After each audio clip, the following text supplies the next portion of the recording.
In my new role as corrupt official, I had to give up some of my favorite habits.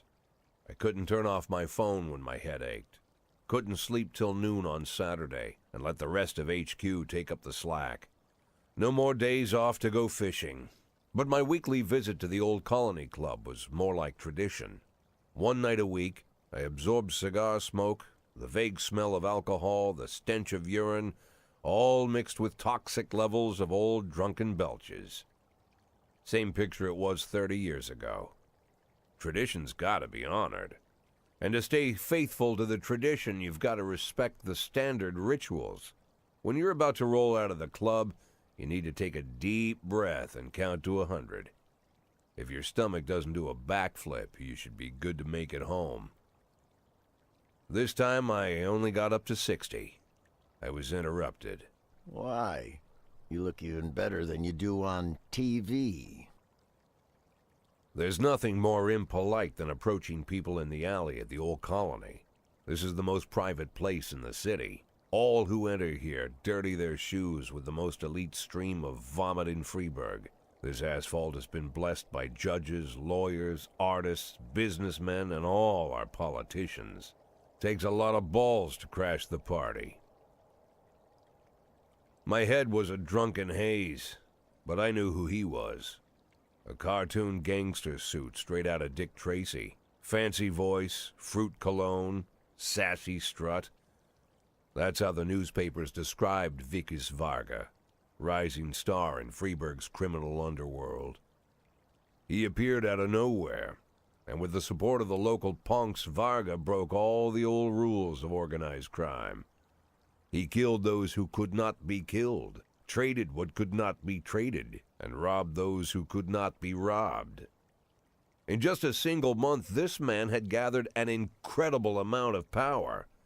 He's been called everything from a clown to a madman to a criminal genius, and more often than not, he's called a low-class upstart short on ideas.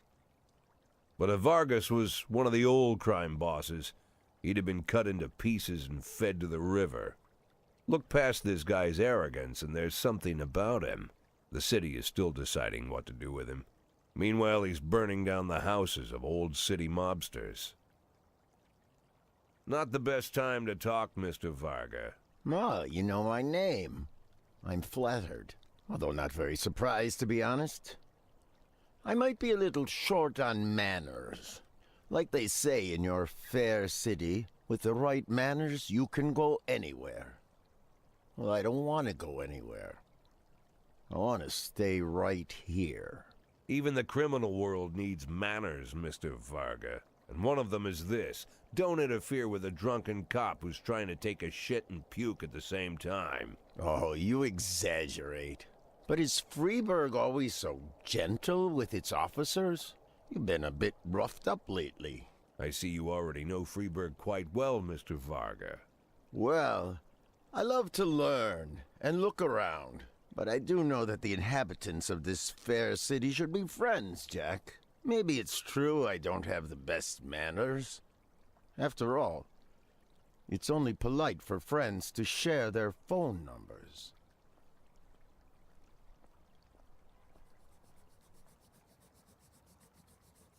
This city of yours moves so fast. I feel like I'm hooked on amphetamines all over again. You wake up in the morning full of ideas, and by nightfall, you've all had each other killed. So don't wait too long to call. I don't mind if you're drunk. It's all the more fun. I'll be stoned myself, most likely. Hell, I'm a little stoned right now. It's the only way to live in this place. I like your city, Jack. I'm here to stay. If it weren't for the phone number written on my arm, I probably wouldn't have remembered the conversation in the morning.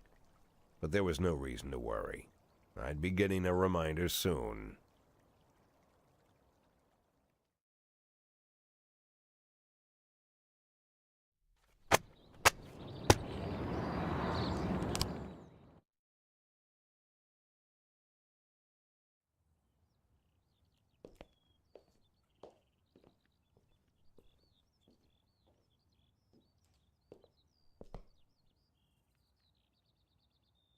My morning ritual was plagued by the smell of Vicus Varga's fruity cologne. It was like the sharp citrus scent was chasing me around the house, as if Vicus was right there in my living room. When I finally realized the smell was coming from a big basket of oranges, it didn't put me any more at ease. I'd opened my door to lots of threatening mail, evidence of criminal wrongdoing, even a dead ferret or two. But fruit? Never.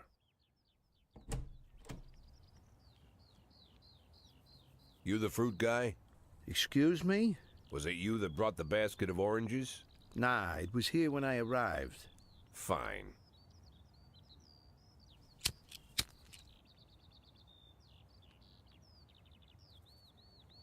So who are you? Today, I'm your driver. And where are we driving? To work. That's it? Yeah, we have to make an important stop along the way. Where? The ranch. What ranch? Just the ranch. Fine. The morning seemed surreal, and I took in the magic. Why wreck it with meaningless chatter? As my tight-lipped chauffeur drove an hour through God knows where, I started to feel like I was in the middle of a bad dream, probably lying bloody and concussed in the alley behind the old Colony Club, my nose buried in a rotten orange peel. But no, this was no dream. The silence was real. The sound of the engine was real. The dust was real enough, too. And there was the ranch over the horizon. It all seemed familiar. The Sand family's overbearing mansion has been the talk of the headlines for decades, but few have managed to get closer than a few miles. I guess I'm just lucky.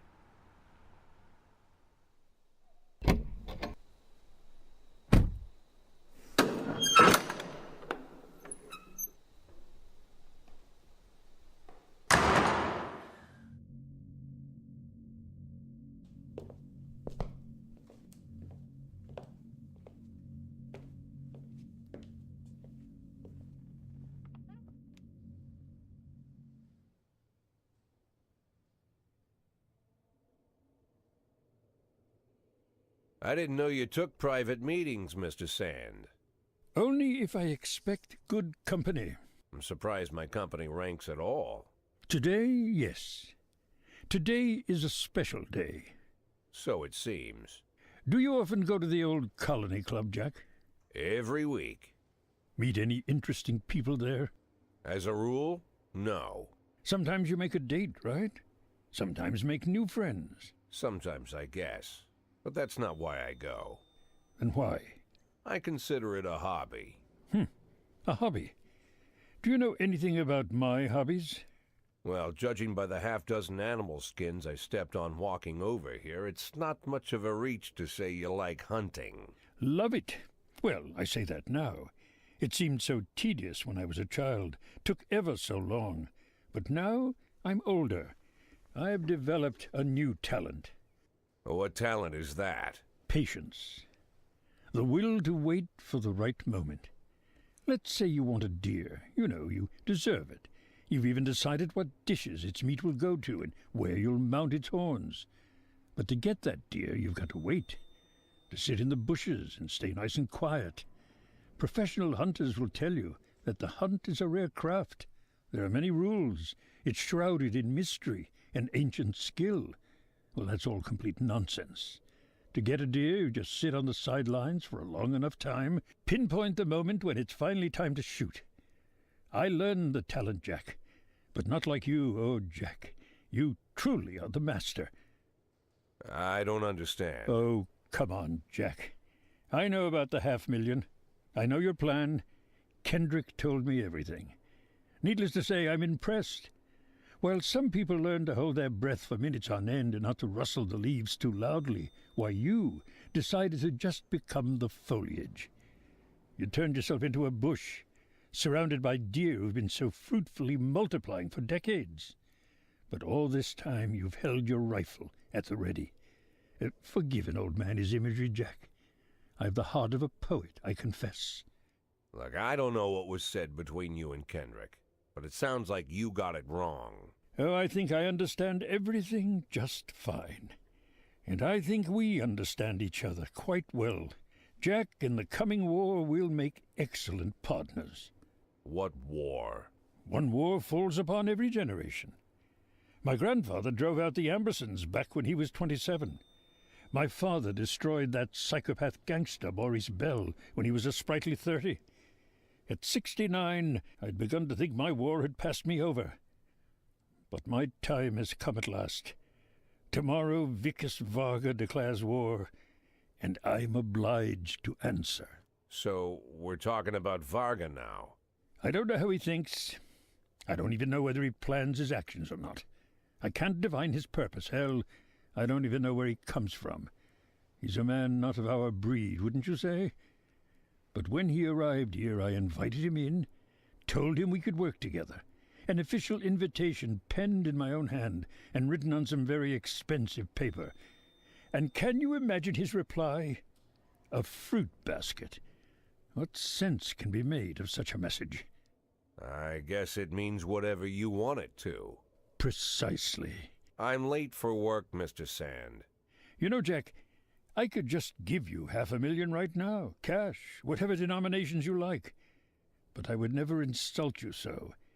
If I went stalking my prey for so many years, I wouldn't want someone else to shoot it for me. I understand you, Jack, and I'll never ask you for anything that's contrary to your nature. Just think about our conversation. Think about it, and call me.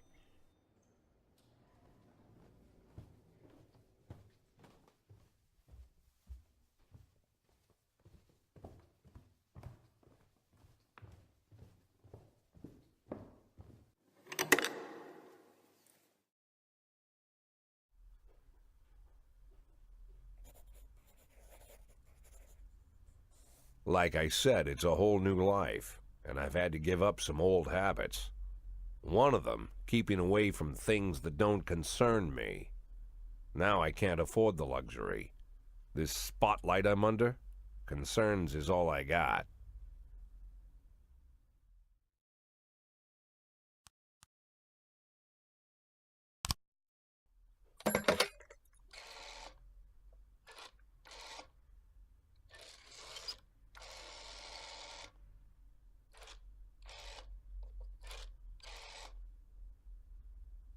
Tell him it's Boyd.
in progress.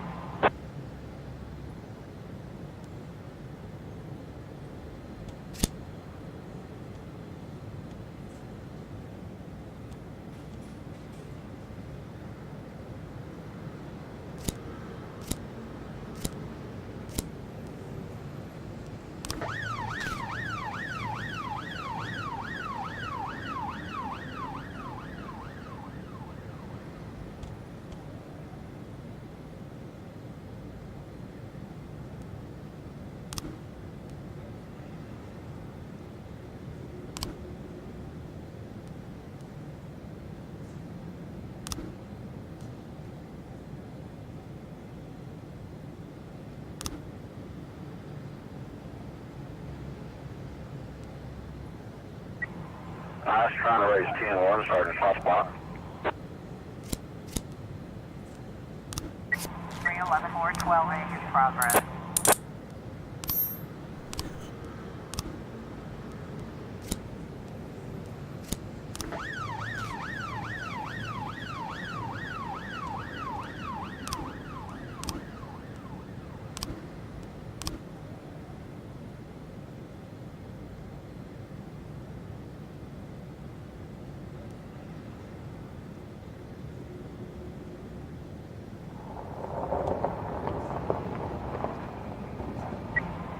in progress.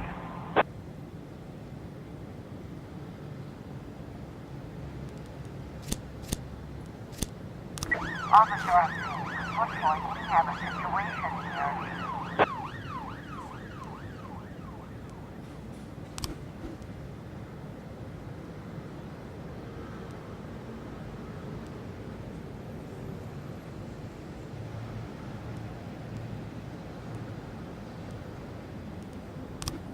Four 12A.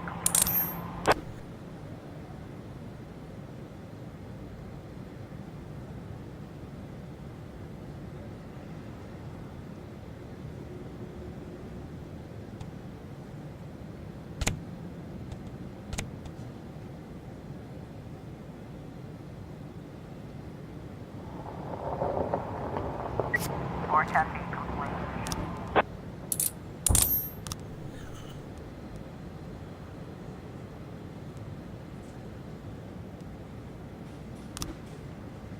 410A in progress.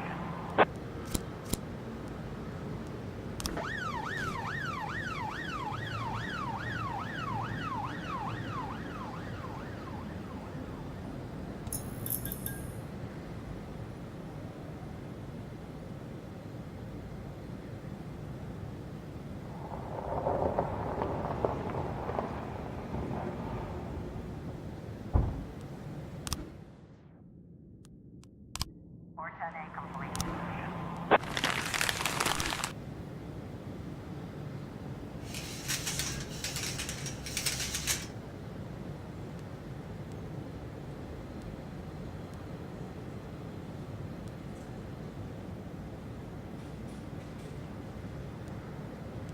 Ten 11B in progress.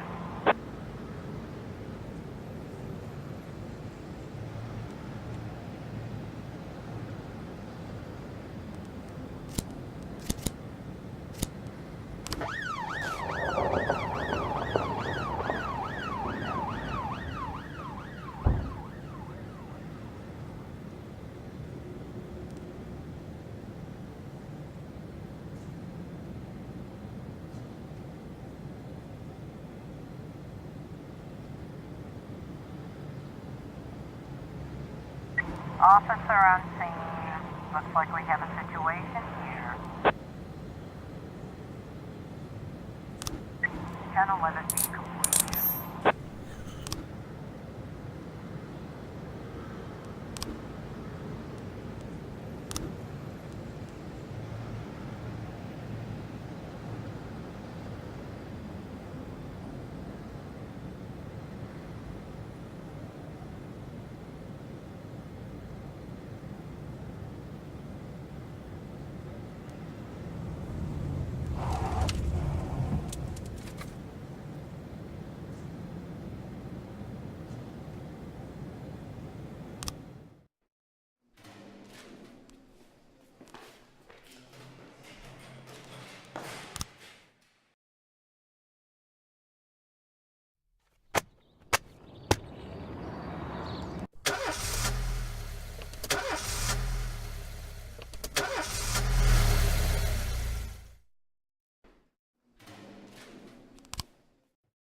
Four 10A in progress.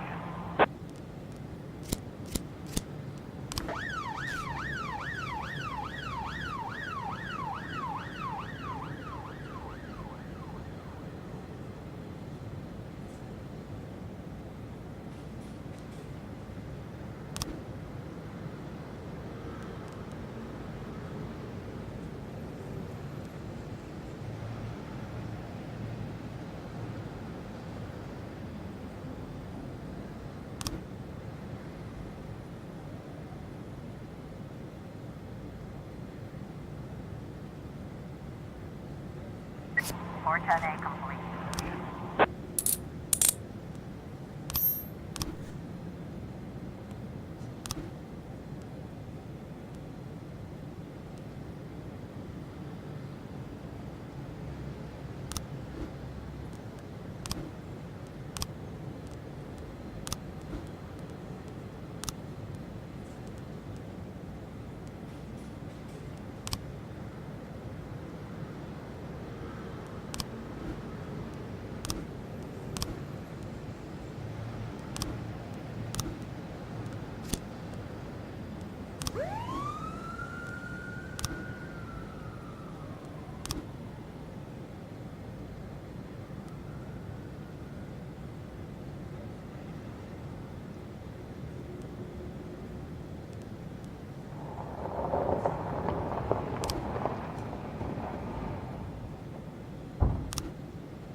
More testing in progress.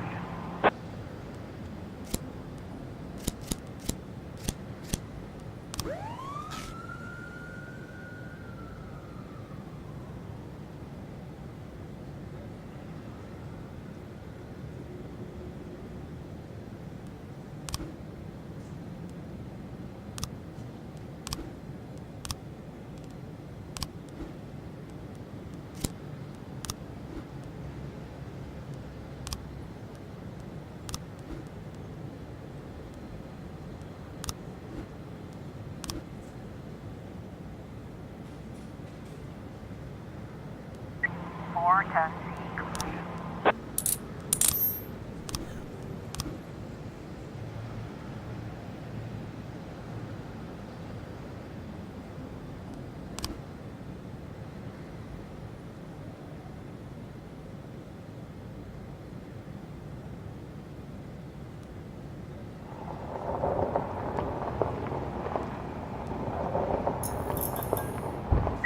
Nine testing in progress.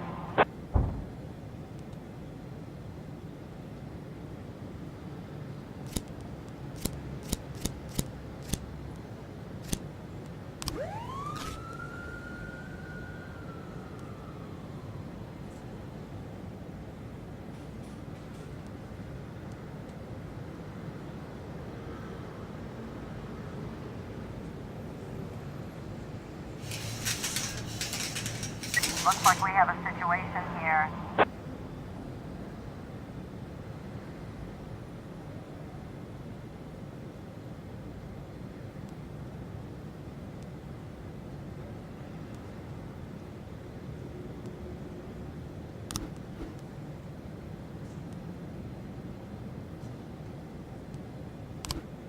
Nine testing complete. 311A in progress.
I was trying to raise 10-1, starting soft spot.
311A complete.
In progress.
Complete.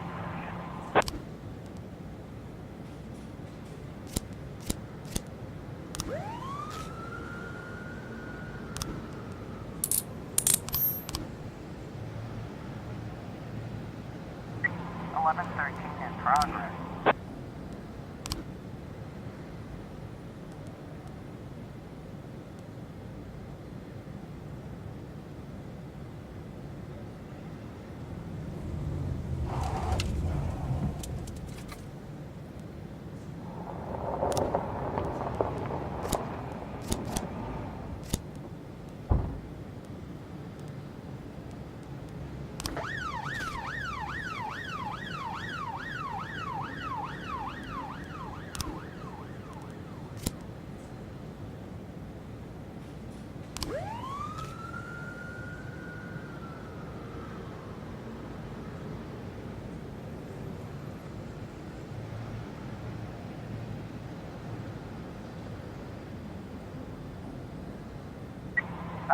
in progress.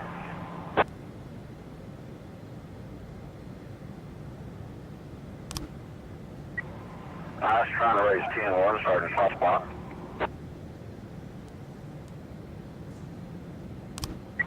1113.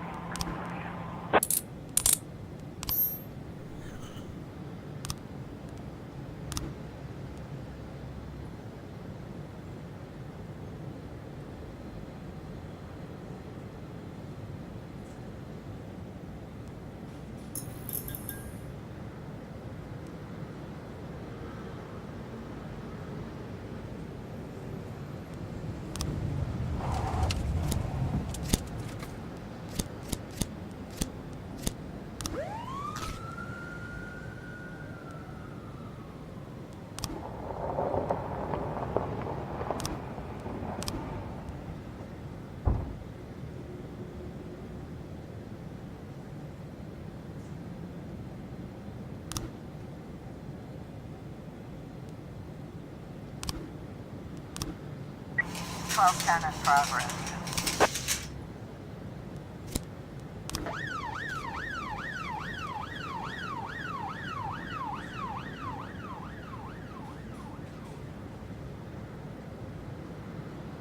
Officer on scene. Looks like we have a situation here.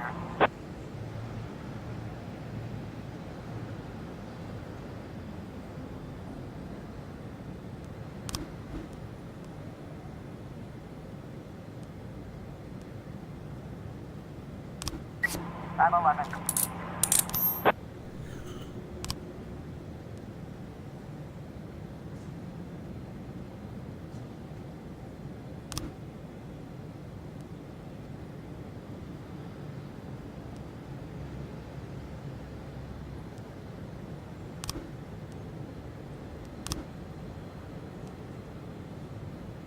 Twelve ten complete.